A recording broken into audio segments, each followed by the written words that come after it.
అందరికీ నమస్కారం అండి. ఈరోజు నేను చేయబోతున్న వీడియో ఏంటంటే చాణక్య నీతి సూత్రాలు అనే బుక్లో నుంచి చేయబోతున్నాను. ఇందులో ఏముండిందంటే ఒక లైన్ నేను చూశానండి. అదేంటంటే రుణము, శత్రువు మరియు వ్యాధులను సమూలంగా నశింపచేయాలి. అవునండి, ఈ మూడిట్లో ఏది శేషం ఉంచుకున్నా కూడా మనకి మరణం తప్పదు.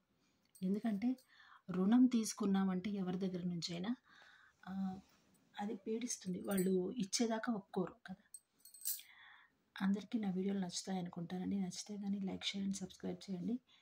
లేట్ చేయకుండా వీడియోలోకి వెళ్ళిపోదాము. శ్రీమాత్రే నమః, శ్రీ గురుభ్యో నమః.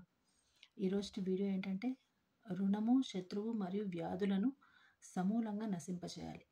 ఈ మూడింటిలో ఏది మనము శేషంగా అంటే మిగిలించి ఉంచుకుంటామో అప్పుడు మనకి మరణం తప్పదని అర్థం అండి. ఎందుకంటే ఇప్పుడు మనం ఎవరి దగ్గర నుంచైనా రుణం తీసుకుంటాము. మనము అంటే వడ్డీ రూపంగానో లేకపోతే అట్లా కడుతూ ఉంటాము. మధ్యలో మనకి ఏదైనా అయిందనుకోండి, శేషం ఉండిపోతుంది. వాళ్ళు మన కుటుంబాన్ని పీడిస్తారు. ఎందుకంటే మనం తీసుకుంది ఏ కారణం చేత అయినా సరే పే చేసేయాలి కాబట్టి ఖచ్చితంగా పే చేయాలి. లేదు వాళ్ళు కొంచెం అంటే ఏదైనా కొంచెం మంచివాళ్ళు కాదు, చెడ్డవాళ్ళు అనుకోండి, వాళ్ళే మనల్ని ఏదైనా చేసే అవకాశం ఉంటుంది. అండ్ ఇంకొకటి శత్రువుల గురించి అంటే ఇక చెప్పే పనే లేదు. శత్రుత్వం అనేది ఎవరితోనూ పెట్టుకోకూడదు. ఇన్ కేస్ పెట్టుకుంటే దాన్ని సమూలంగా బ్రేక్ చేసేయాలి, ఉంచకూడదు ఇక.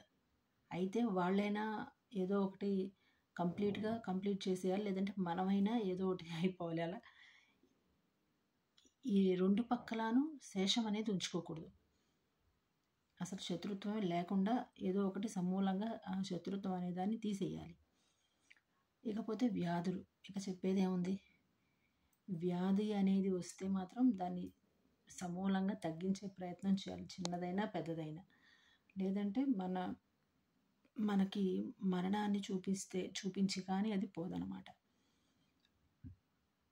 అందుకనే ఈ మూడిట్లో ఏది కూడాను శేషంగా పెట్టుకోకూడదు. శేషంగా పెట్టుకున్నామంటే ఇక మనం కీర్తిశేషులు అయిపోతామనే అర్థం అండి. నా వీడియోలు అందరికీ నచ్చుతాయి అనుకుంటానండి. నచ్చితే కానీ లైక్, షేర్ అండ్ సబ్స్క్రైబ్ చేయండి.